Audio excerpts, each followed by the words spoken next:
Hi everyone, I'm Dr. Mitch Rosella and I'm going to discuss about human rights. What are human rights? Let us begin first by having this little game.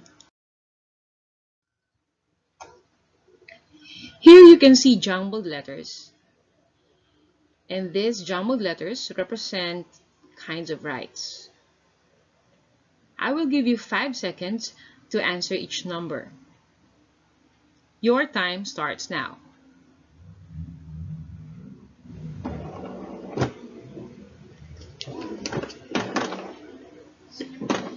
If your answer in number 1 is natural, you are correct.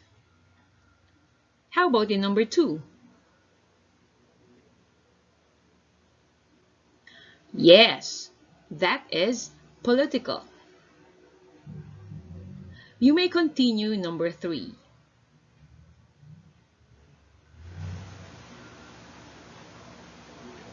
If your answer is civil, that is correct. And the last number 4?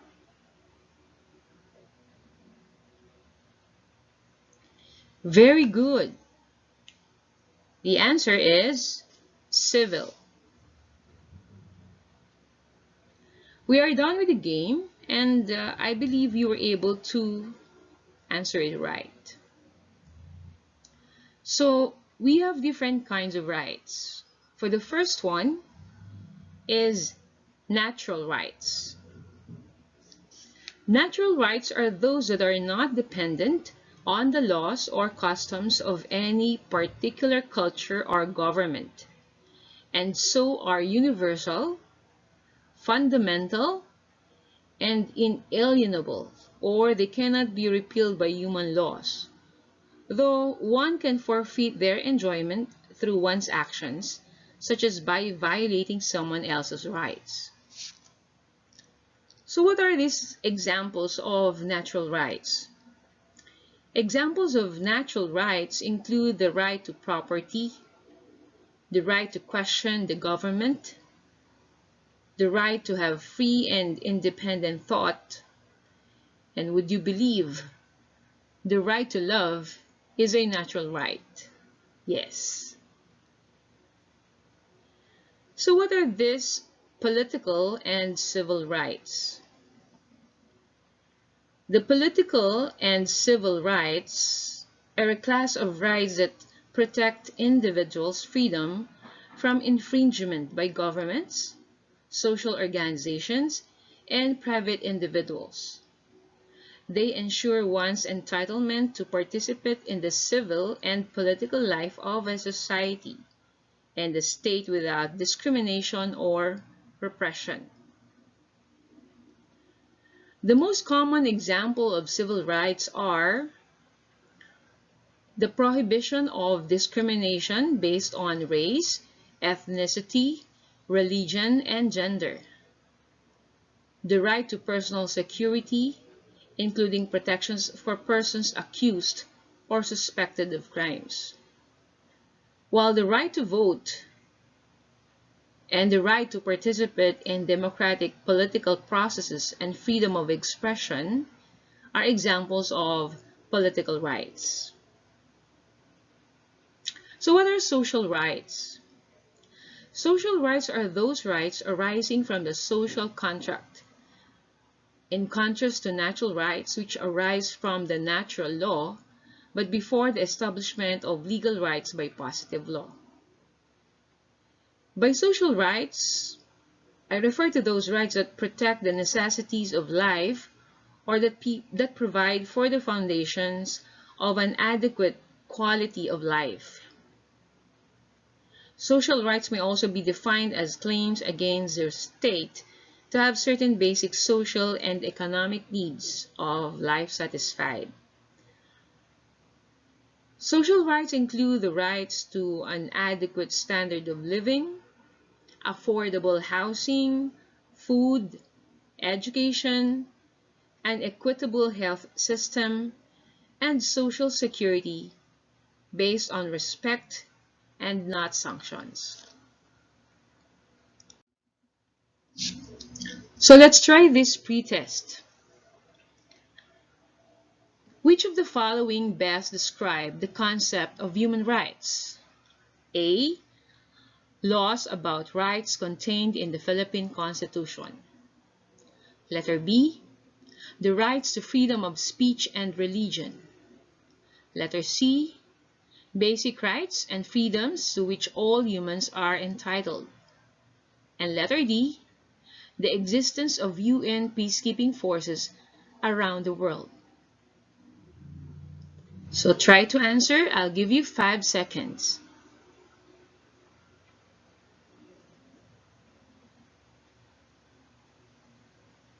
If your answer is letter C, you are correct. Which of the following best describe the concept of human rights? The basic rights and freedoms to which all human rights are entitled. Let's go to the next one. Which of the following best protects human rights in the Philippines? Letter A. The International Declaration of Human Rights. Letter B. Article 3 of the 1987 Philippine Constitution. Letter C. Article 3 of the 1972 Philippine Constitution. And letter D. Article 3 of the 1938 Philippine Constitution. I'll give you 5 seconds.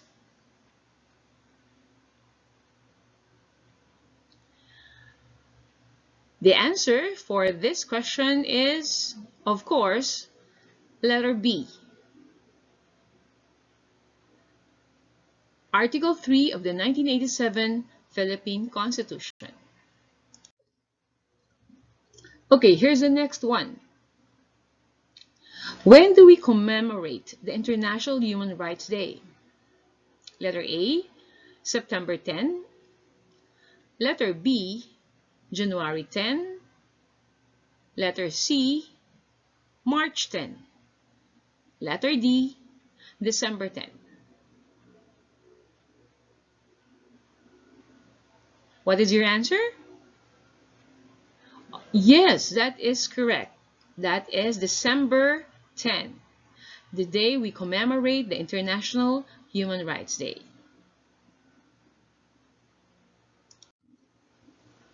Try this one. Natural rights are rights innate or given to all individuals. Which one of the examples is not a natural right? Letter A, the right to love.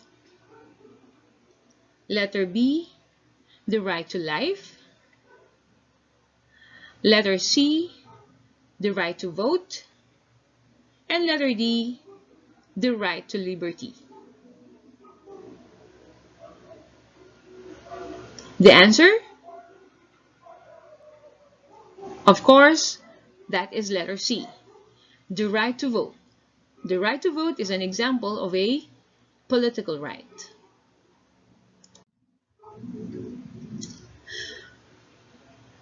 So all persons are born free and equal in dignity and rights, without any distinction as to the race, the color, the sex, religion, origin, and even social status.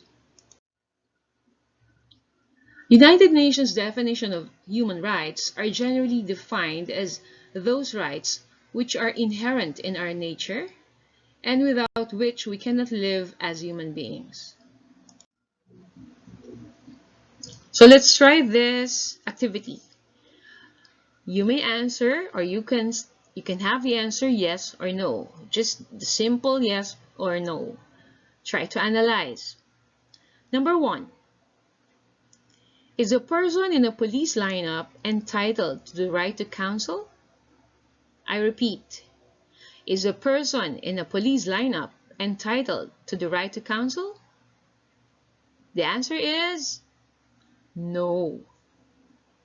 Okay, how about number 2? A law was passed prohibiting all Chinese from engaging in the retail trade in the Philippines. Is said law valid?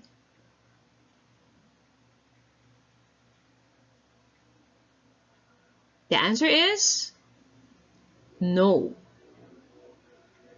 So why only prohibit Chinese from engaging in the retail trade? So that is a violation of the right. How about number 3? A law was passed prohibiting aliens from engaging in the retail trade. Is said law valid?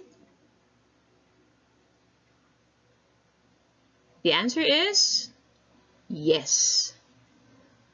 Why yes? Because let us say the Philippine Congress passed a law prohibiting all aliens from engaging in the retail trade here in the country. So therefore, that law is valid because you will not violate, or you will not discriminate just one nation or just one nationality. Here in this case, you will not allow all foreigners to engage in the trading inside the country. So it's valid. How about number 4? Is the right to be left alone limited to one's home? The answer is, of course, definitely no. It's not limited in just our home. You can be in the mall or in a crowded place, but you can still have this right to be left alone when you do your thing, like you're texting, you're calling somebody on your phone. So that's actually an exercise of right to be left alone. How about number 5? One of the rights of the accused is to be present at every stage of the proceedings. Can the accused still waive this right?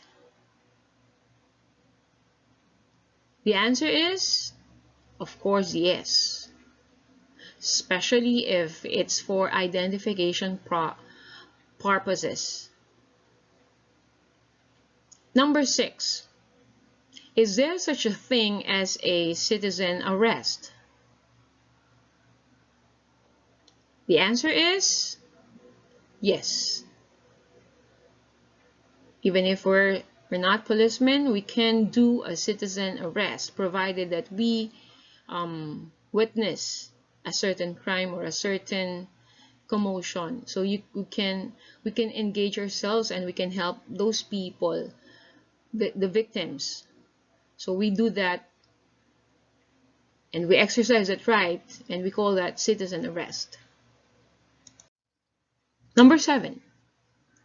Our prohibited articles may be taken without a warrant if they are open to the eye and the hand of the officer doing the search. The answer is yes. And number 8. Instead of a name, may the warrant of arrest use an alias? The answer is also yes. According to the Philippine Commission on human rights are supreme, inherent, and inalienable rights to life, dignity, and self-development. It is the essence of these rights that makes man human. So what are these basic characteristics of human rights? 1 is inherent, because these rights are not granted by any person or authority. Number 2, fundamental. Without human rights, the life and dignity of man will be meaningless. Number 3, inalienable. This cannot be rightfully taken away from a free individual. Number 4, imprescriptible. Cannot be lost even by a long passage of time. Number 5 characteristic, indivisible. They are not capable of being divided. Number 6, universal. It applies to all human beings irrespective of their origin, status, or condition, or place where they live. These rights can be enforced without national border. Number 7, interdependent. Fulfillment or exercise of one cannot be had without the realization of the other. So what are these fundamental basic rights? We have the right to life. When we say right to life, it's more than mere animal existence. It includes the enjoyment of all the faculties of the human body and physical and mental attributes. The right to liberty denotes not merely freedom from physical restraints, example, imprisonment. It is also, or rather, it also includes the right of man to use his faculties, subject to the limitation that he does not violate the law or the rights of others. And the right to property. The right to property may refer to the thing or the right over a thing. The right to use that property, the right to transfer, to receive fruits, recover, dispose, abuse, or even destroy that property. So the human rights situation of vulnerable sectors. What are these vulnerable sectors? We have the women, the children, the youth, indigenous peoples, Muslim population, elderly, persons with physical and mental disabilities, prisoners, internally displaced persons, migrant workers, urban poor, informal settlers, private and public workers, rural workers, peasants, fisherfolks, house helpers, refugees, and of course stateless persons. So denial of human rights creates social and political unrest, sowing the seeds of violence and conflict within and between societies and nations. Educating Filipinos on human rights. Education for human rights is learning one's own rights and builds responsibility for the rights of others and paves the way for a more tolerant, just, and free society. Know your human rights. It's a simple message from the United Nations. Know your rights. So that's all for today. Next session, we're going to discuss different kinds of human rights violations. Despite of the laws that talks about human rights protection, there are still human rights violations committed. So see you next session. Bye, class.